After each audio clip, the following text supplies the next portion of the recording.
السلام علیکم ورحمۃ اللہ وبرکاتہ۔ اعوذ باللہ من الشیطان الرجیم، بسم اللہ الرحمن الرحیم۔ قد افلح المؤمنون الذین هم فی صلاتهم خاشعون والذین هم عن اللغو معرضون والذین هم للزکاة فاعلون۔ پیارے بھائیو، مومنین کی صفات بیان کی جا رہی ہیں۔ سورۃ المؤمنین میں اللہ رب العالمین نے سب سے پہلی صفت ایمان والوں کی فرمایا خشوع والی نماز پڑھتے ہیں، دھیان اور توجہ کے ساتھ نماز پڑھتے ہیں۔ دوسری صفت فرمایا نماز کا اثر ان کی زندگی میں یہ ہے کہ وہ بے فائدہ اور فحش اور بری باتوں سے اپنے آپ کو بچاتے ہیں۔ قرآن میں اللہ تعالیٰ نے ارشاد فرمایا ان الصلاۃ تنہا عن الفحشاء والمنکر، بے شک نماز فحش اور بری باتوں سے روکتی ہے، منع کرتی ہے۔ اگر کسی کی نماز اسے بری باتوں سے، لغو باتوں سے، فحش باتوں سے اگر منع نہیں کرتی تو اس کی نماز ہی نہیں ہے۔ اس کی ایک مثال میں آپ کو پیش کرتا ہوں کہ ایک سفید کاغذ ہے یا ایک سفید کپڑا ہے، اگر کسی رنگ کے پانی کے اندر اس کپڑے کو ڈبو دیا جائے، اس کاغذ کو ڈبو دیا جائے اور پھر ڈبا کر اس کاغذ کو یا اس کپڑے کو باہر نکالیں اور اس رنگ کا اس کپڑے پر اثر نہ ہو تو اس کا مطلب یہ ہے کہ وہ رنگ ہی نہیں ہے۔ اسی طریقے سے ایک مومن نماز پڑھتا ہے، لیکن نماز پڑھ کر بھی وہ برائیوں سے، بکواس سے، لغویات سے، فحش اور منکرات سے اپنے آپ کو روک نہیں سکتا ہے تو وہ نماز ہی نہیں ہے۔ اس کا نماز کا اس کے جسم پر، اس کے دل پر، اس کے نفس پر کوئی اثر نہیں ہو رہا ہے۔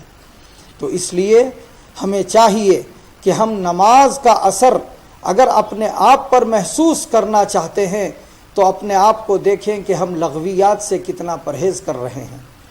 تیسری صفت جس کی آج میں نے تلاوت کی ہے والذین هم للزکاة فاعلون، یہاں زکوٰۃ ادا کرنے والی بات اللہ تعالیٰ نہیں فرما رہے ہیں، یؤتون الزکاة نہیں فرمایا، بلکہ للزکاة فاعلون، زکوٰۃ کا کام کرنے والے۔ مفسرین اکرام یہاں زکوٰۃ کے دو معنی بیان کرتے ہیں، ایک معنی پاکیزگی کا اور دوسرا معنی بڑھوتری کا ہے۔ پاکیزگی کو عربی زبان میں تزکیہ کہتے ہیں۔ نفس کا تزکیہ چاہیے، جسم کا تزکیہ چاہیے، مال کا تزکیہ چاہیے، زبان کا تزکیہ چاہیے، ہر چیز کا تزکیہ چاہیے اور اس تزکیے میں بڑھوتری ہوتے رہنا چاہیے۔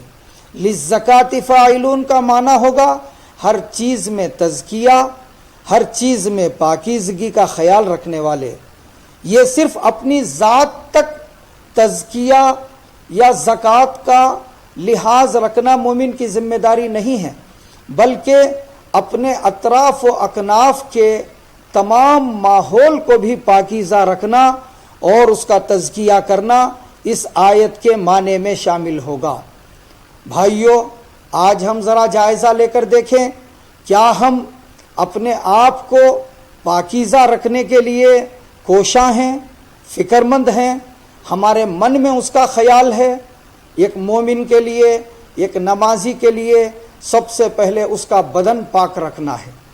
بدن کے اندر اپنے جسم کے تمام اعضاء ہیں، ہاتھ، پیر، منہ۔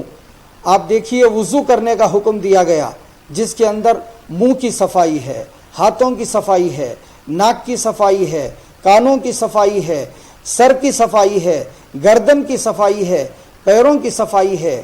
یہ للزکاة فاعلون ہے۔ ایک مومن کو ہمیشہ پاکیزہ رہنا چاہیے۔ اسی طرح اس کے کپڑوں کی صفائی ہے، قرآن مجید میں ارشاد فرمایا خذو زینتکم عند کل مسجد، جب بھی تم نماز پڑھنے کے لیے جاؤ عمدہ لباس پہن کر جاؤ، اچھا لباس پہن کر جاؤ، پاکیزہ لباس پہن کر جاؤ، صاف ستھرا لباس پہن کر جاؤ۔ کیا یہ پاکیزگی صرف بدن اور کپڑے تک کافی ہے؟ نہیں، بلکہ ہمارا گھر بھی پاک ہونا چاہیے، ہماری دکان بھی پاک ہونا چاہیے، ہماری سڑک بھی پاک ہونا چاہیے، ہماری سواری بھی پاک ہونا چاہیے، ہمارا بستر بھی پاک ہونا چاہیے، ہمارا کچن بھی پاک ہونا چاہیے، ہمارا باتھ روم بھی پاک ہونا چاہیے۔ ایک مومن جہاں جہاں رہتا ہے، بستا ہے، چلتا ہے، پھرتا ہے، ہر جگہ پاکیزہ ہونا چاہیے۔ یہی مطلب ہے والذین هم للزکاة فاعلون۔ اللہ تعالی ہم سب کو اس کی توفیق عطا فرمائے۔ السلام علیکم ورحمۃ اللہ وبرکاتہ۔